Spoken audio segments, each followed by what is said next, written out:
Assalamualaikum warahmatullahi wabarakatuh. Bismillahirrahmanirrahim. Alhamdulillahirabbil alamin.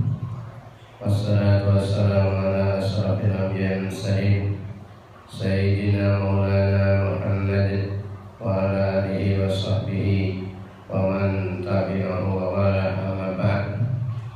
Hadratul muhtaramin, para kiai, para alim, para sepuh, hadirin wal hadirat, para santri, para ustaz, tamu-tamu Allah yang dirahmati oleh Allah Subhanahu wa taala.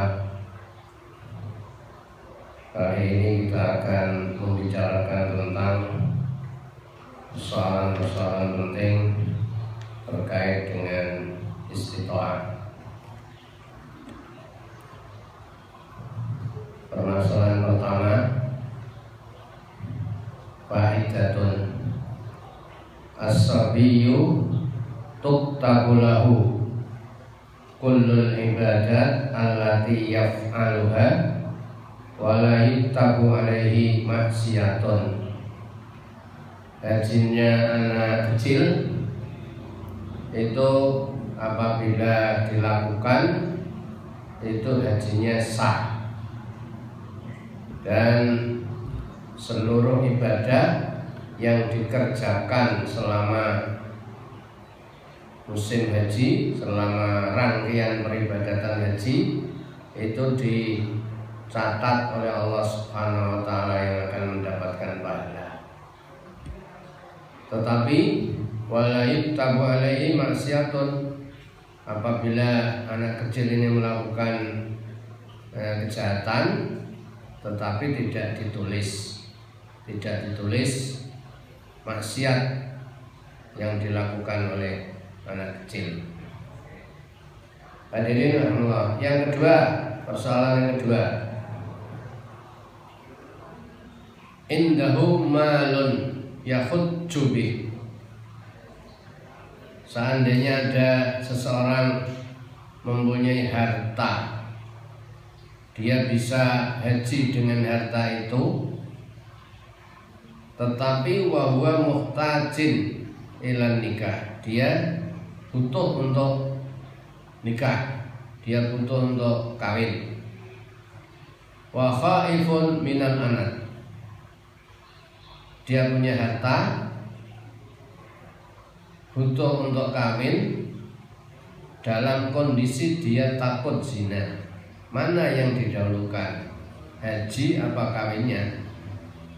Fahal yuqaddamu al-hajju awin nikah, apakah harus didahulukan hajinya, dia harus haji, uang itu digunakan untuk haji atau digunakan untuk nikah? Alladzi alaihil ashab wa huwal afdal taqdimun nikah. Menurut pendapat ashabus syafi'i, yaitu yang paling afdal, kalau yang pendapat yang lebih utama, dia harus mendahulukan nikah, karena dalam situasi dia sudah takut untuk zina.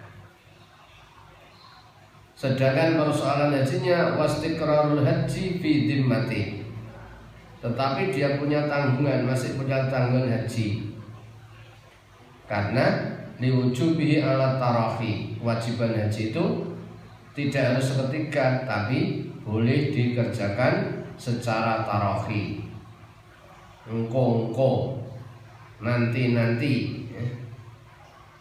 itu boleh. Persoalan yang ketiga, yajibul hajju alal khuntal muskil al balik. Orang waria, orang wandu, bencong, khunsa muskil.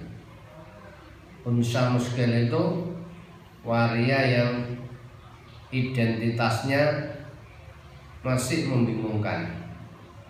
Dikatakan membingungkan itu dia punya dua alat kelamin, kelamin laki-laki atau sekaligus kelamin perempuan, atau tidak punya alat kelamin sama sekali, baik alat kelamin laki-laki maupun alat kelamin wanita, tidak ada sama sekali, hanya bolongan kecil saja, sekedar untuk mengeluarkan kotoran, kencing maupun kotoran.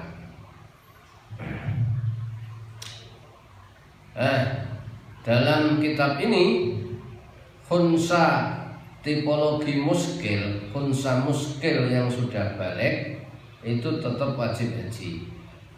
Kalau dia punya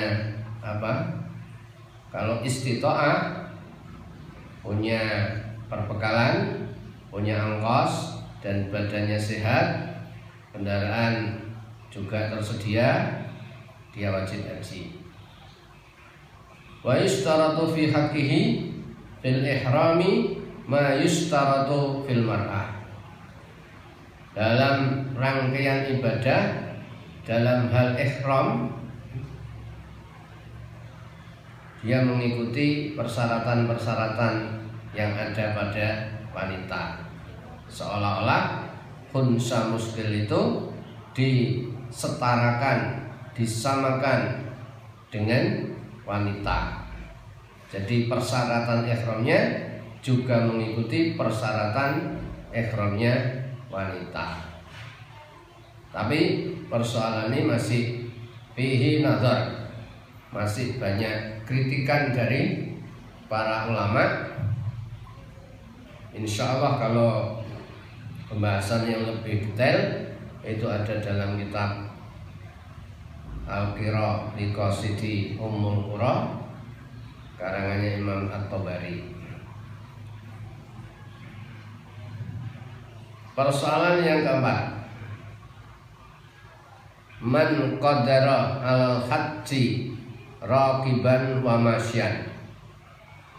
Kalau seandainya ada orang yang mampu melakukan haji baik dengan berjalan kaki maupun dengan berkendara, kedua-duanya dia mampu. Mana yang lebih utama, jalan kaki atau berkendara? Fal afdalu lahu ar-rukubu. Yang lebih utama dia haji dengan berkendara. Alasannya li'anna Nabiyya sallallahu alaihi wasallam hajja raqiban. Itba dengan Rasulullah sallallahu alaihi wasallam, karena Rasulullah sallallahu alaihi wasallam itu hajinya dengan berkendara, bukan dengan jalan kaki. Elat berikutnya wali anna rukuba a'wanu alal ibadah. Dengan berkendara itu bisa membantu untuk meringankan dalam ibadah, dalam prosesi ibadah selama di tanah haram. Problematika yang ke-5,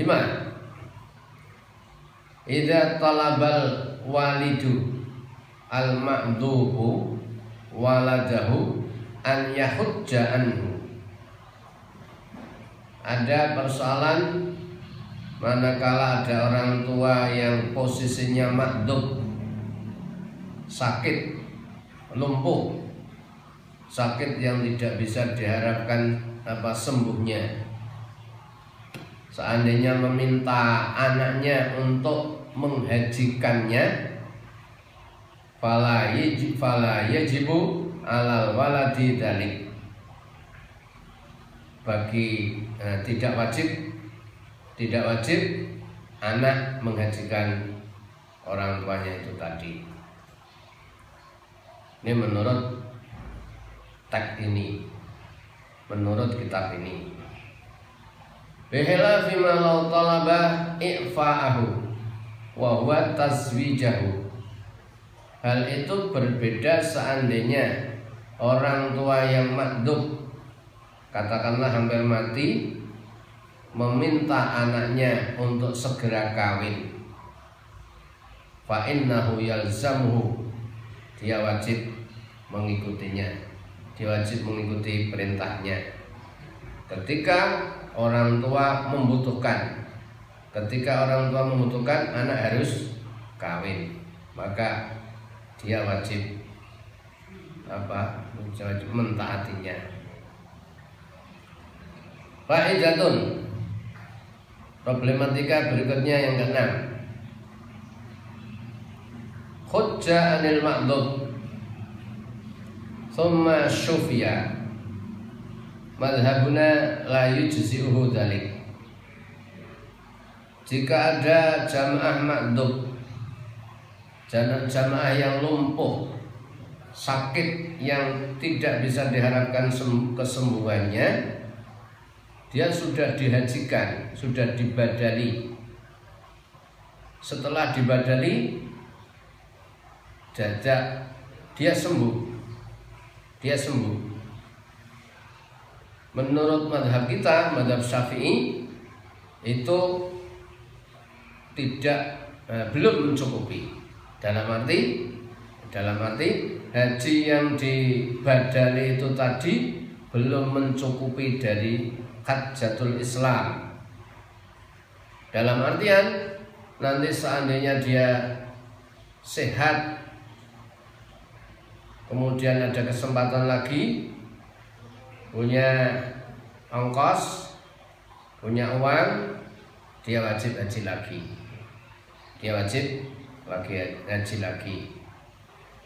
Tapi menurut Imam Ahmad, waqala Ahmadu rahimahullah, dalam kasus itu yujzi'u wala yajibu alaihi i'adatu. Seorang makdub yang dibadali lalu sembuh, menurut Imam Ahmad itu sudah cukup dan tidak wajib mengulangnya. Nah, kasus seperti ini itu pernah terjadi. Pemeriksaan pertama dia sudah masuk KKHI, dan dari pemeriksaan KKHI dinyatakan dia itu makdub, sulit untuk sembuh. Atas mukjizat Allah Subhanahu wa taala, kita tidak tahu karena di tanah haram itu tempat yang sangat mustajab, dia dapat mukjizat dari Allah Subhanahu wa taala, ternyata sembuh.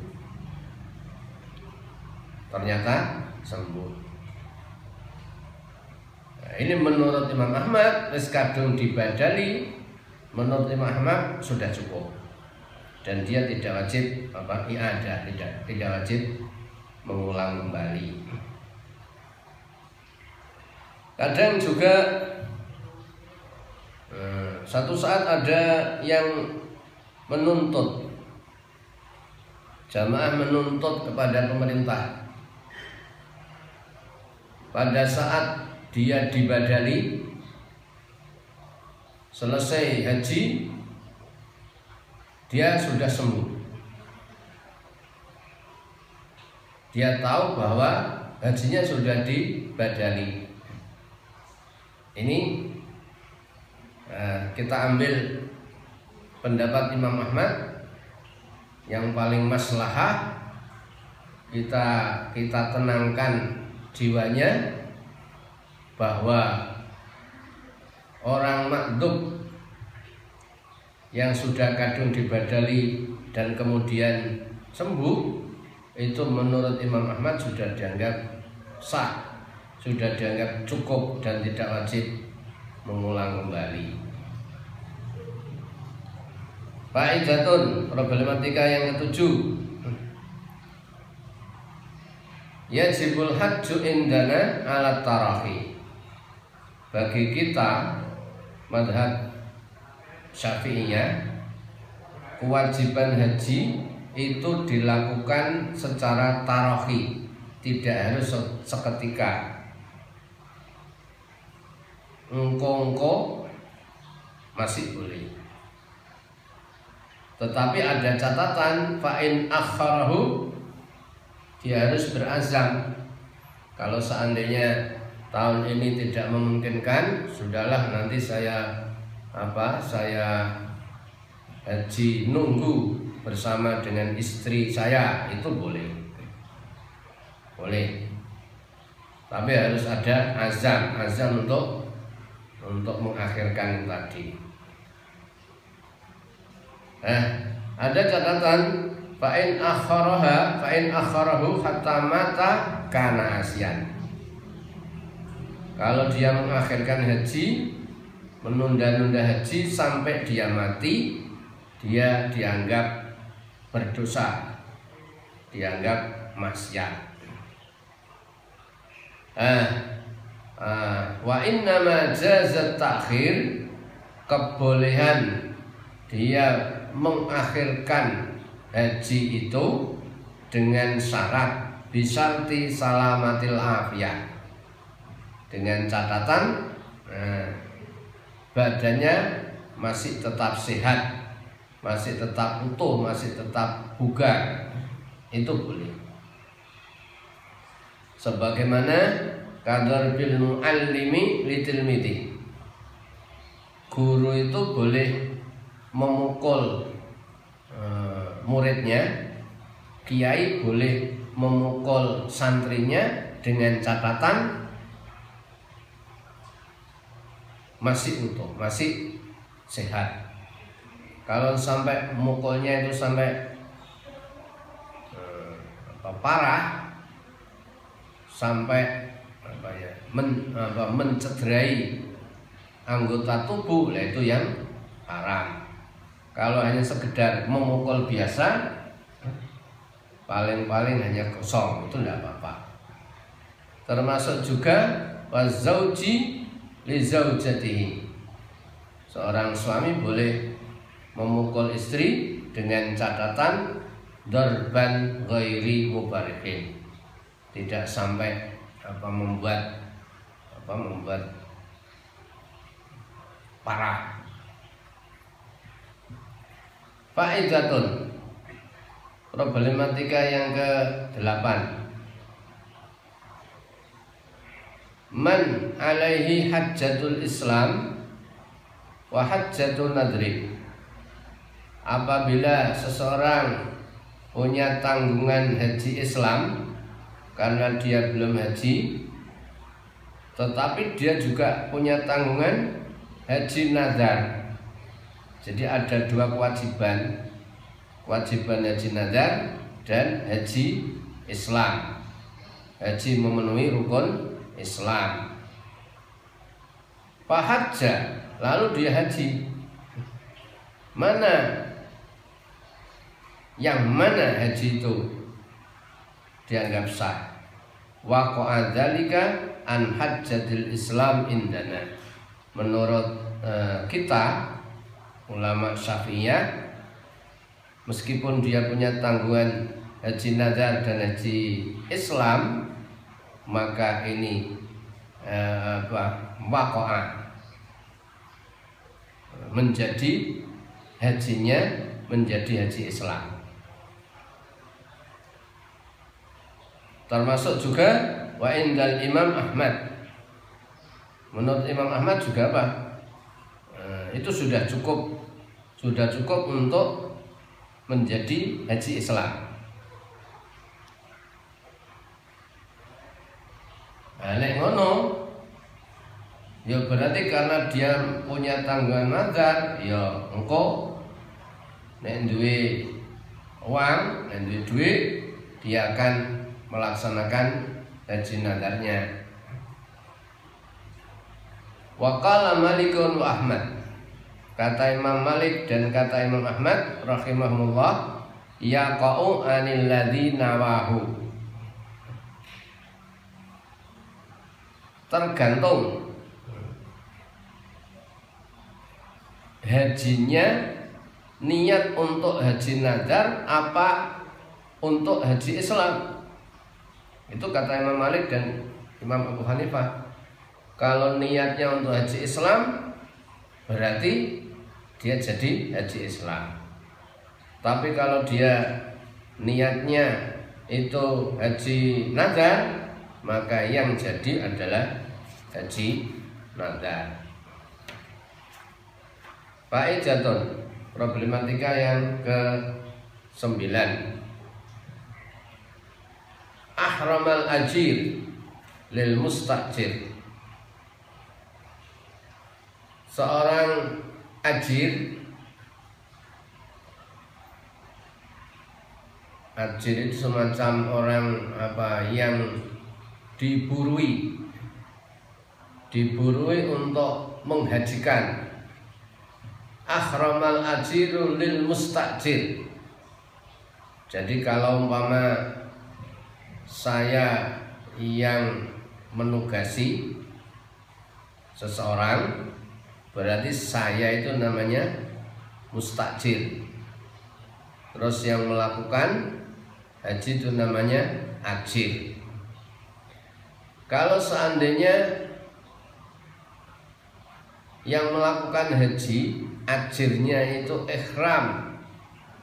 ihram untuk menghajikan mustajir sebenarnya, tetapi niatnya untuk dirinya, dia membelokkan